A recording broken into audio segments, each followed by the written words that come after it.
ulangi kalau saya ada waktu, sekaligus juga saya bisa hadir melihat bagaimana pelaksanaan kelima. Ya, terima kasih lah. Ibu-ibu, di sini kan rencananya saya ingin mengadakan kelima untuk kelas 1. Apakah di antara ibu-ibu ada yang punya usul untuk tema kelimanya? Untuk kegiatan kelima yang akan Ibu adakan kelas 1, kalau menurut saya alangkah baiknya Ibu mengangkat tema tentang kewirausahaan. Contohnya misalnya menanam sayur-sayuran. Kalau untuk koordinatornya nanti kita tunjuk siapa? Saya punya usul, kalau untuk koordinator kita tunjuk langsung aja Pak Jajib. Walaupun sekarang Pak Jajibnya belum ada, nanti kita informasikan kepada beliau di baik waktu. Ya, kalau seperti itu nanti kita tetapkan saja ya Bu untuk temanya kewirausahaan. Nanti anak-anak kita akan arahkan untuk menanam sayur-sayuran. Jadi saya berharap untuk Ibu bisa nanti membantu saya untuk mengkoordinasi anak-anak bersama dengan Pak Yazid. Bisa kan Bu? Insya Allah kami akan tetap membantu. Ya, terima kasih Bu. Assalamualaikum warahmatullahi wabarakatuh. Waalaikumsalam warahmatullahi wabarakatuh. Apa kabarnya anak-anak? Baik. Hari ini kita akan belajar mata pelajaran P5, yaitu Profil Pelajar Pancasila, yaitu dengan tema kewirausahaan dan topik sayurku kebahagiaanku. Untuk hari ini, sebelum memulai pelajaran, kita membaca doa terlebih dahulu ya. Oke, baiklah. Habib, bisa bantu Ibu untuk memimpin teman-temannya membaca doa? Bisa. Ya, yuk dimulai dipimpin Habib.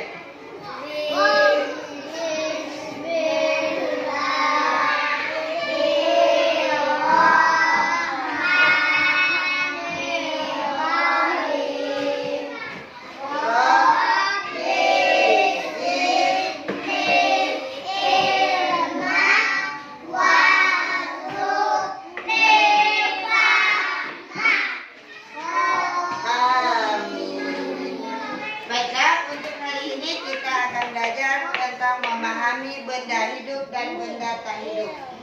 Tujuannya kita bisa tak memahami benda hidup ciptaan Tuhan, terutamanya yaitu tumbuhan. Baiklah anak-anak, sekarang kalian perhatikan video yang akan Ibu putar.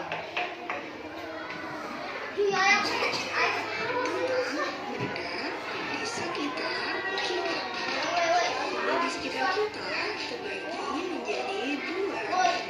Yang pertama, benda hidup, dan yang kedua adalah benda tidak hidup. Kita cari tahu apa yang dimaksud dengan benda hidup.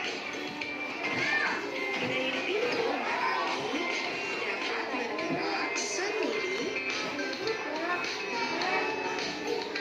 Selanjutnya, memerlukan makanan. Lalu, benda hidup juga dapat bertelur besar. Dan benda hidup dapat bernafas. Selanjutnya, mari kita lihat contoh dari benda hidup.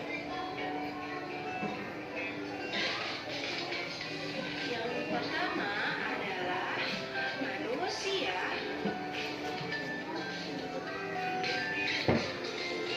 Lalu contoh benda hidup yang lain adalah hewan.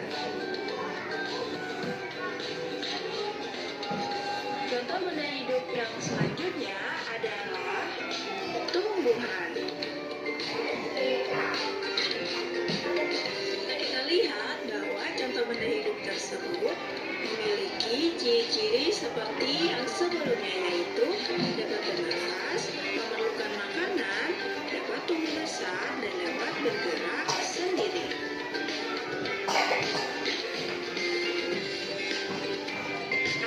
Mari kita cari tahu apa ya yang dimaksud dengan benda tidak hidup. Benda tidak hidup itu benda yang tidak dapat bergerak sendiri.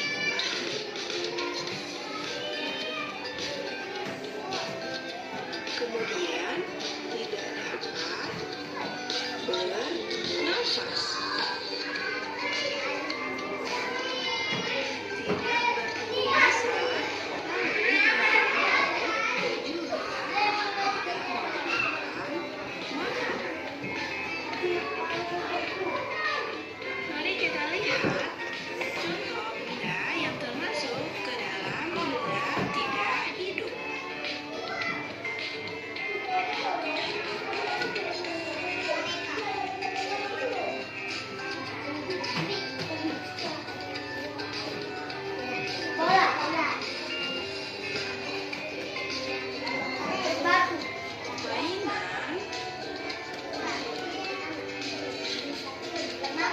Mainan, lalu ada meja.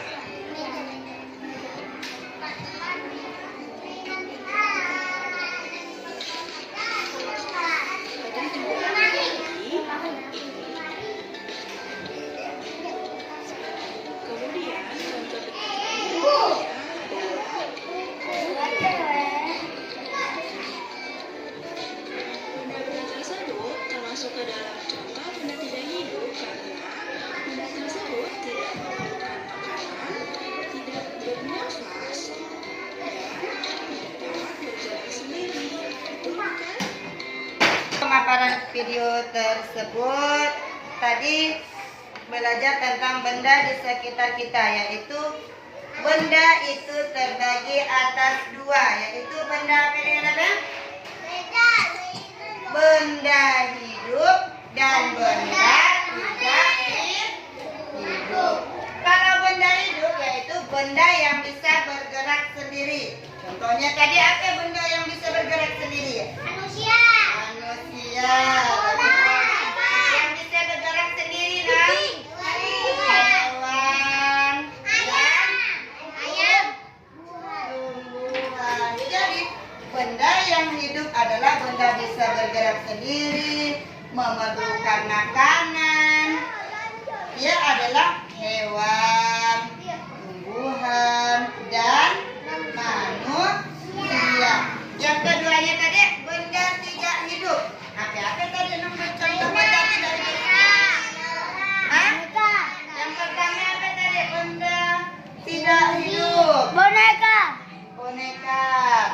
Benda yang tidak hidup adalah benda yang tidak memerlukan makanan. Benda tidak hidup artinya ya benda mati, benda yang tidak bisa bergerak sendiri. Nah, benda yang tidak bisa bergerak sendiri ia namanya benda tidak hidup atau disebut dengan benda mati. Contohnya tadi apa? Nah, contoh benda tidak hidup ada mainan. Yang kedua ada meja. Yang ketiga ada lemari. Dan yang terakhir ada buku. Benda tersebut adalah contoh benda tidak hidup. Selain dari contoh yang Ibu berikan, ada enggak benda tidak hidup lainnya yang bisa kalian sebutkan? Apa ya? Pensil. Hah? Pensil. Terus? Kaca. Motor. Buku. Siapa sih yang menciptakan benda hidup itu? Allah. Kalau benda yang tidak hidup, siapa yang menciptakannya?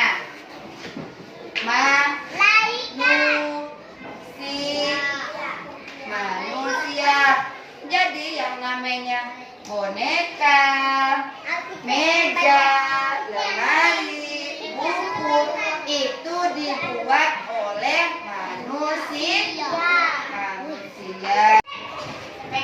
sekarang kita akan membahas tentang tumbuhan, yaitu bagian tumbuhan dan fungsinya. Kalian pernah melihat tumbuhan? Nah, baiklah, kita akan membahas tentang bagian dari tumbuhan. Tumbuhan itu terbagi atas ada akar. Hah? Ada apa? Biji, daun,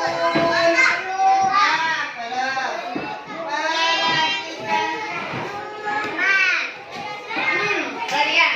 Oke, sekarang ibu tanya, yang ini apa namanya? Akar. Batang.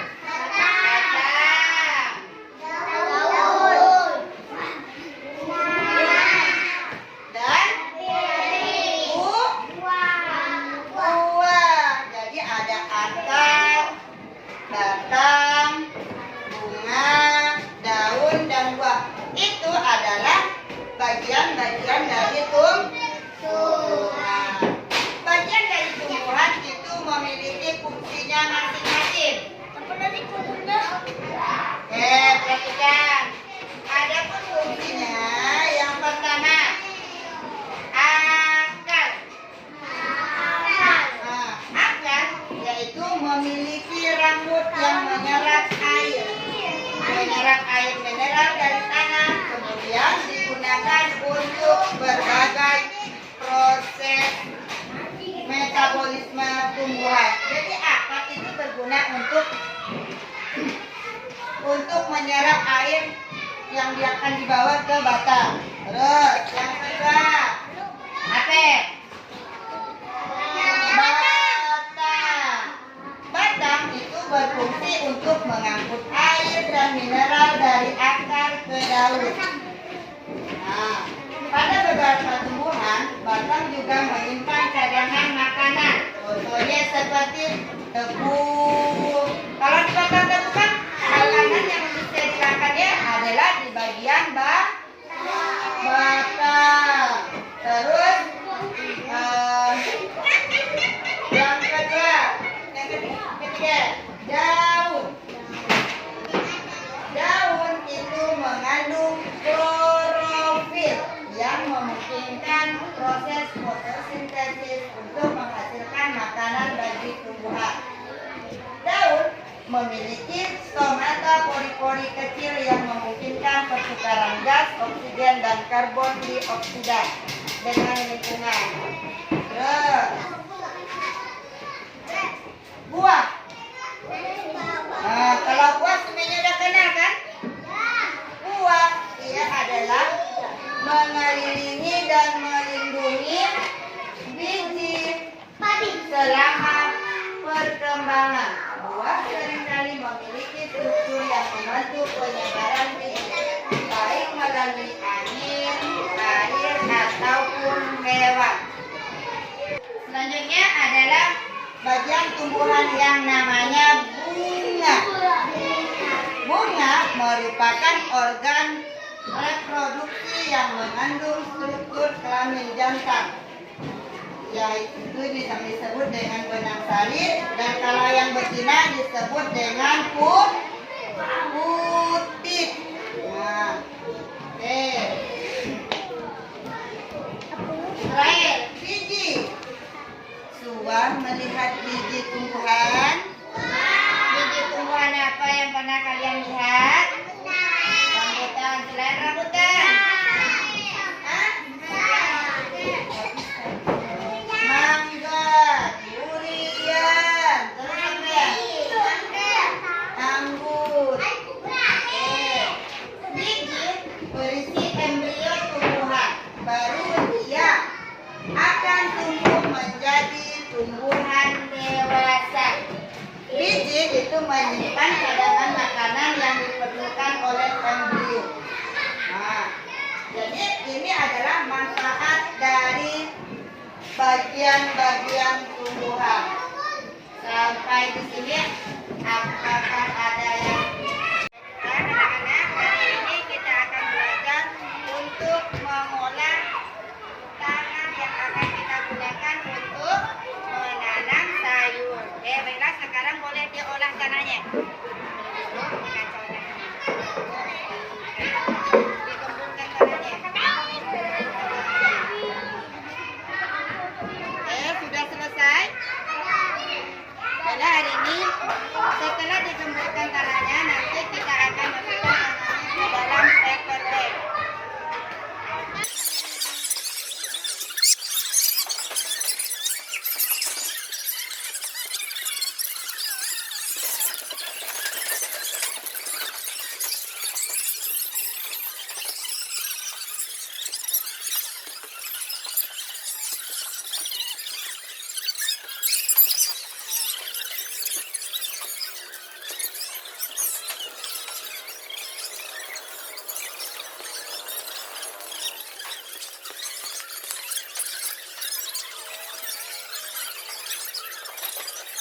Buku muas.